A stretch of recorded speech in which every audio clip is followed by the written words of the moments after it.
with a nation gearing for war. I went back and looked at some poems by Carolyn Forche, who edited an incredible anthology of poetry called Against Forgetting. And it's a compilation of poetry from the 20th century of poets writing about war and about governmental violence, organized violence and terror. And this is a poem called The Visitor. In Spanish, he whispers, "There is no time left. It is the sound of scythes arcing in wheat, the ache of some field song in Salvador. The wind along the prison, cautious as Francisco's hands on the inside, touching the walls as he walks. It is his wife's breath slipping into his cell each night, while he imagines his hand to be hers. It is a small country. There is nothing one man will not do to another."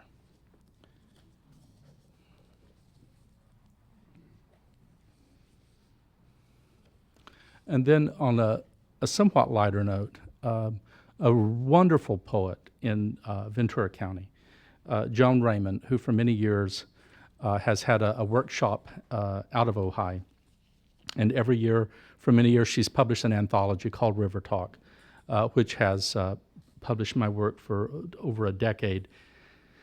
And she's a remarkable poet. And this poem is called On Higher and Lower Knowledge.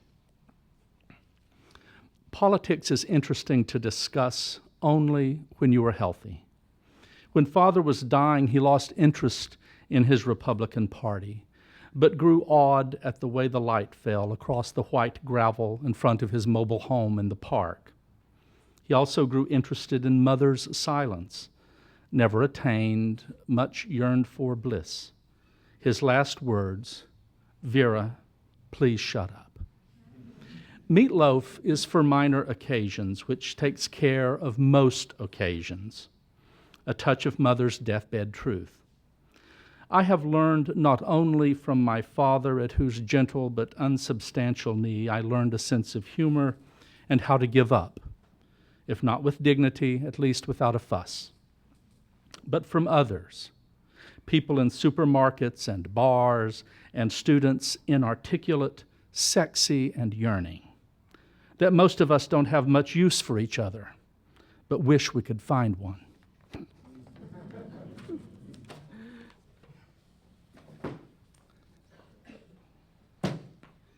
And now some poems from Art Life. My brother Joseph died of AIDS in 1995, and there were some very early poems, which were later published, that appeared in Art Life. And one of those was a poem called Prayer. Creak of the floorboards in the dining room, the scratch of the neighbors raking leaves, acrobatic sparrow on the snaky tendril of forsythia, garden spider's web luminous with dew. O keeper of the smallest camels, guardian of the intricate passages through the needle's eye, 2:30 a.m. voice on the telephone, comforter, deity, night wrestler, I will see you soon enough in the folds of soiled linen, in the wine dark of the sea, at the last moment of light. But until then, listen, hold my brother fast in the talons of your fierce love.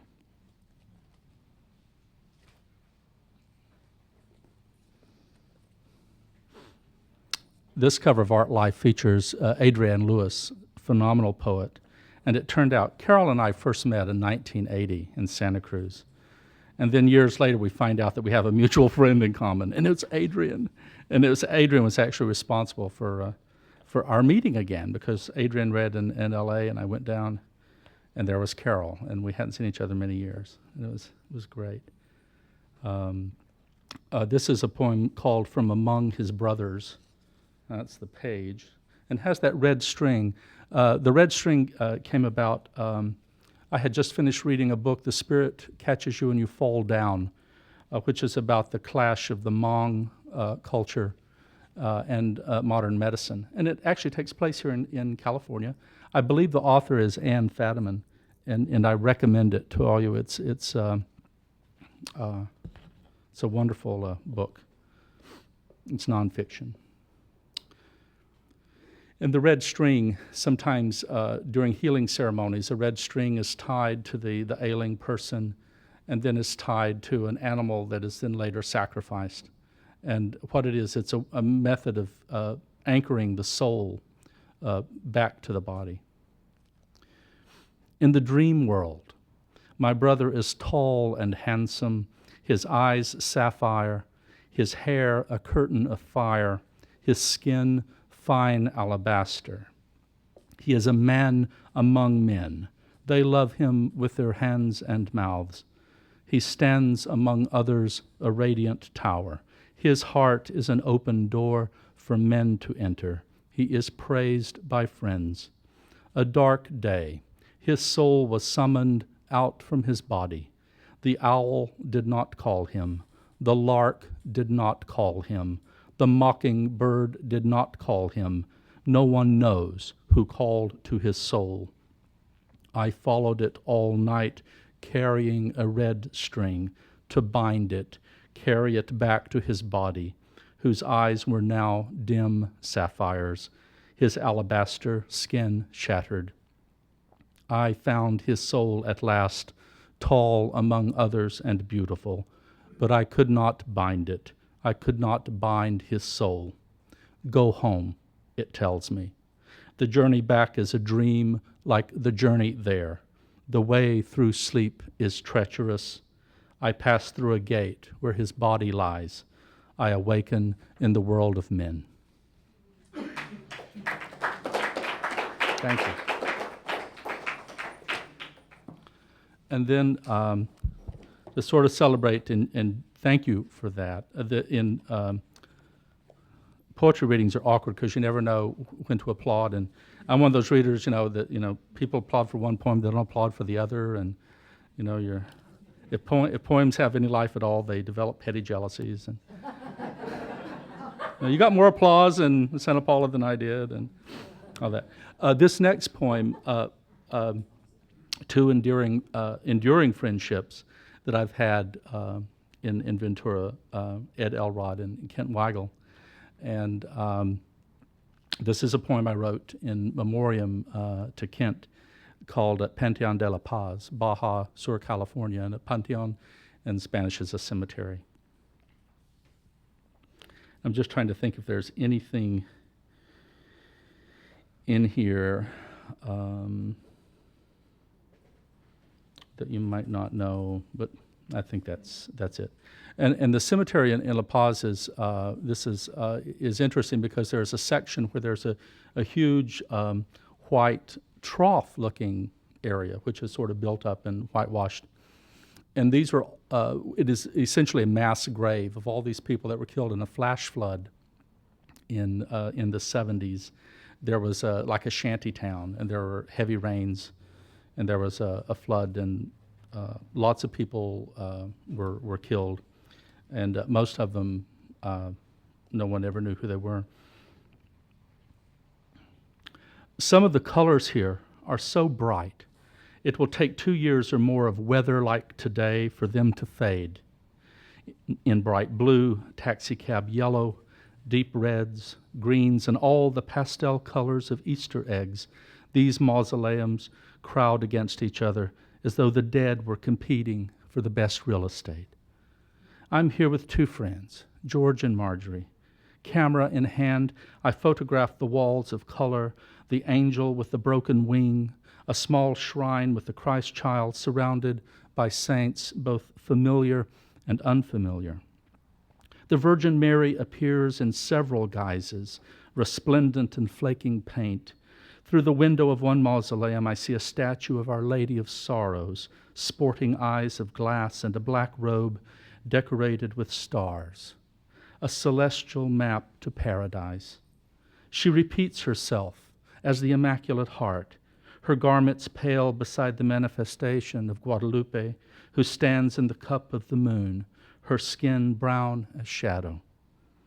Near the entrance, we find the grave of my friend's neighbor, the mother of a former governor of Baja, dead now a year. A procession rolls through the gate, a long black hearse followed by mourners on foot. We remove our caps and I make a sign of the cross.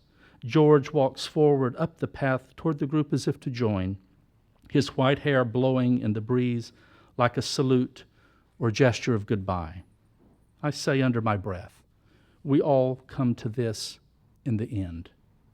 Suddenly, Marjorie is pointing to a long, whitewashed planter some 30 feet long.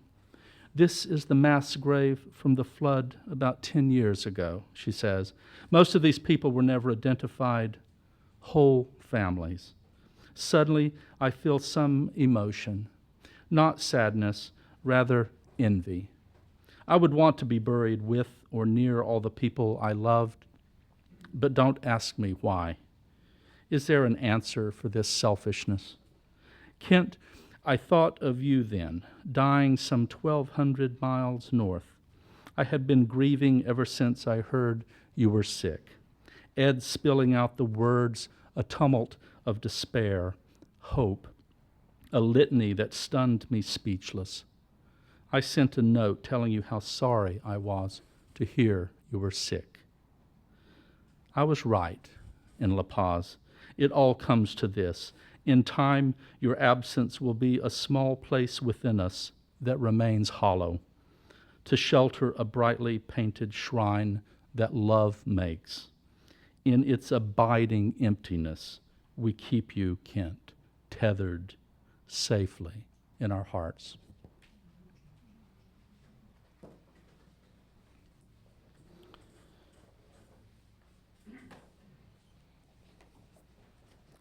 And to continue on that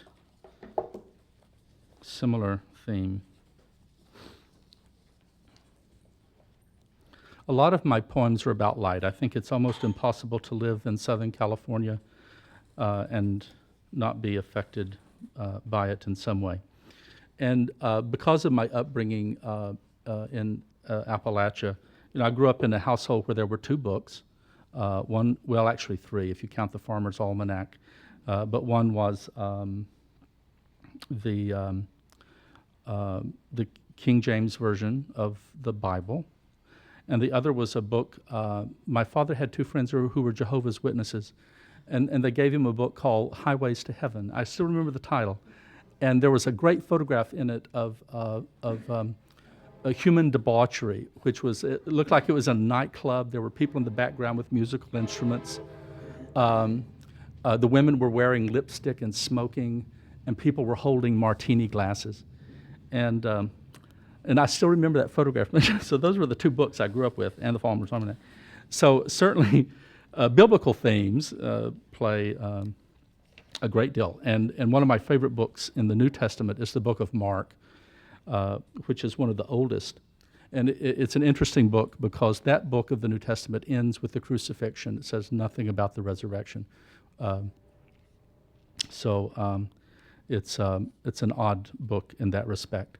But in the book of Luke, which comes really from the Greek, there are all these wonderful stories of miracles. And there's one of my favorite stories from Luke is that this is after the crucifixion. There are two men walking on the road to Emmaus, and suddenly there were three. And I love the magic of that. There were two, then there were three. And that was really the impetus for this poem, Emmaus. He overtook me on the road to Emmaus, and we walked together, discussing what better path I might have chosen, given the lay of the land, the slope of trail, whether or not the pass was closed. He so favored my dead brother, I could not take my eyes from him, and asked him to supper. He said yes, and the light, it seemed, followed us home, where he sat beside me until I was certain of who he was. I then reached for a plate of figs, turned back to his empty chair. What did I expect in that chill autumnal air?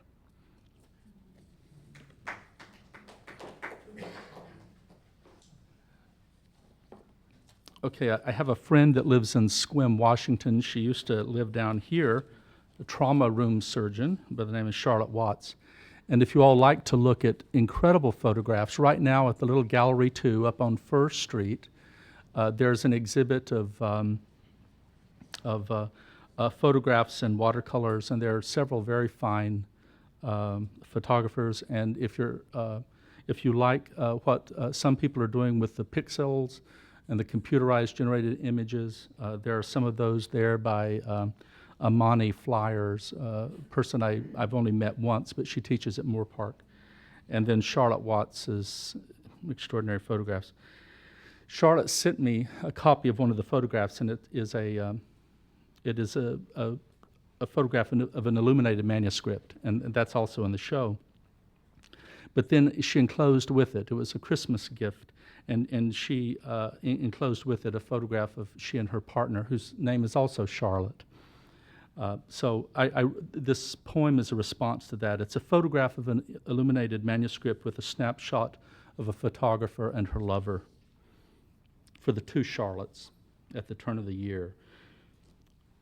And a word that you might not be familiar with, there's a word, cochineal, which is a pigment made from ground up insects, and it creates a vermilion color. Vellum is actually animal skin that was used for the early manuscripts or on leather. And I think those are probably the only two words that you all might not be familiar with. What are the functions of gold, lapis, mineral, cochineal, sweat, and monarch's wing, other than to draw the eye to vellum, where the breath of God, his gyratory whispers, ancient as the merciless actions of men, becomes visible? In this photograph, the colors are seen as through a scrim, an unrent veil where years have passed and are passing. Color in the language of birds, seen and not heard. Yesterday's injured raven in the street, its bewilderment among parked cars palpable. The unseen yet heard hallelujahs of songbirds in a darkening wood. Underneath all this artifice, a snapshot. Two women sitting beneath the trees, twinned saints, one holding a lethe, incandescent, icon of this world passing, promise of the world to come. His word made visible, in lapis, in carnelian, with birdsong in carnadine, of breath, of silence, everything in our inconsolable world inscribed on a page. And there's a poem, Glenn Harris. I've had the great good fortune to know many talented people in my life, and one of the great joys of living in Ventura County has been that there are just so many talented people here, and many of them are in the audience tonight. Writers and photographers and painters and sculptors and musicians and composers. This poem is for Glenn, another Glenn Harris, another fine person who died during the AIDS epidemic. And it's in three short sections. The last time we talked, you stood among the lavenders and sages at the local nursery, extolling the fine points of gardening in a desert, an appreciation for the exotic colors drought-tolerant plants can produce. You were taking Chinese herbs, bitter melon, felt good, you said, though tired most days, saving your energy for the important things, your garden, painting, dinner with family. We watched a couple walk by with something large and extravagant, needing a mono lake's worth of water to survive. Well, you said, it is beautiful if impractical. And isn't the love between two men a struggle like finding a plant worth all the water to make it bloom? 2. When I walk into the gallery among the landscapes of your last year, Topa Topa, South Mountain, Wheeler Canyon, I find myself in clear October light, waiting for you to step into the room. 3. You were a seismograph, measuring the slippages and jolts of our reaction to your illness. Glenn, your death diminishes us. All these deaths diminish us, carrying off the witnesses to our ineptitude, till no one is left to remember how we were afraid, felt our obligation to heal, while watching so many die. In time, if no one remembers what we have done or were unable to do, it will be a mercy.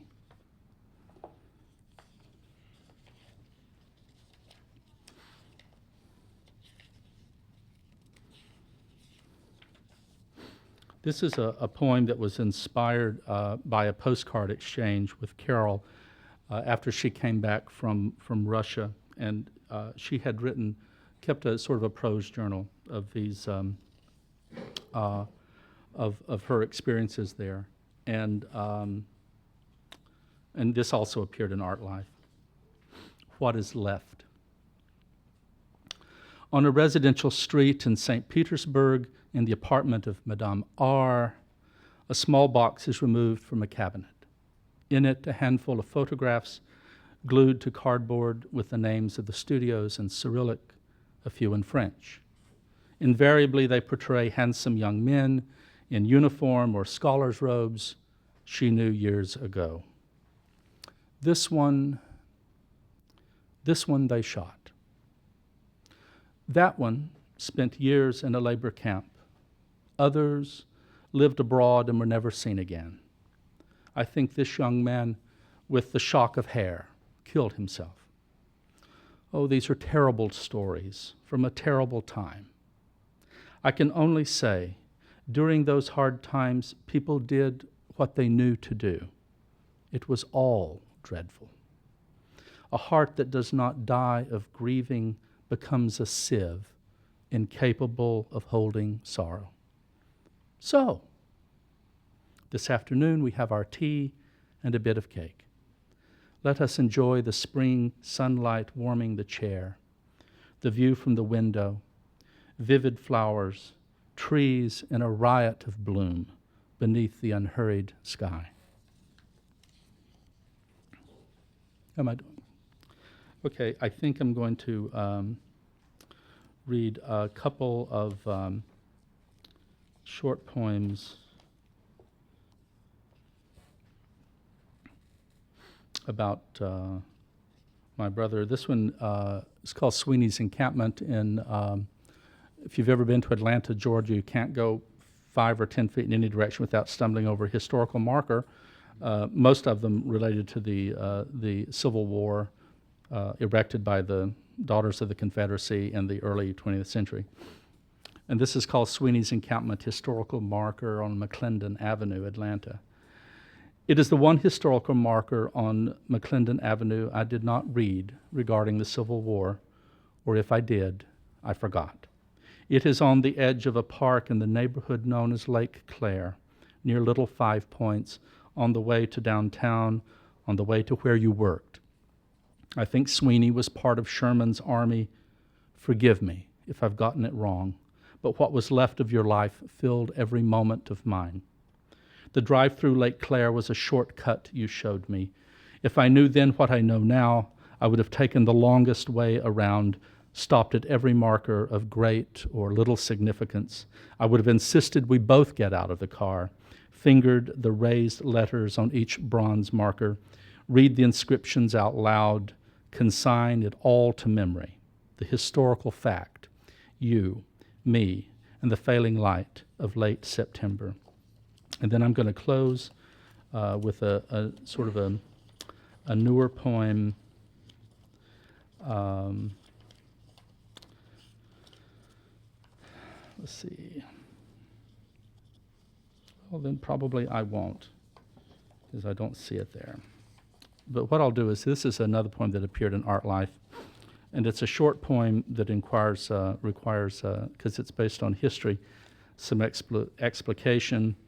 The title is "A Cherokee Representative Responds to President Jackson's Order for the Removal of the 5 Civilized Tribes."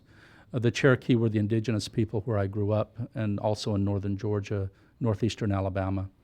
They actually appealed to the Supreme Court over the removal, and the Supreme Court said they were a sovereign nation, and the government had no authority to remove these people.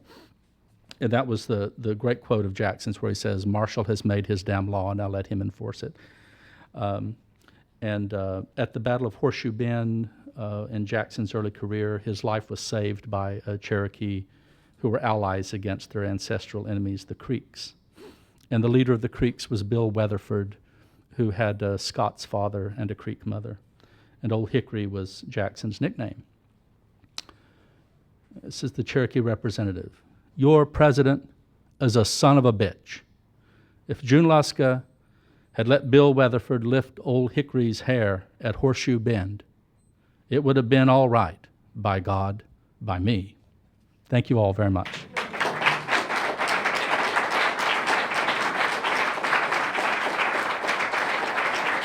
Thank you, Phil. Thank you, Artist Union Gallery. Thank you, Carol. Thank you, Roe.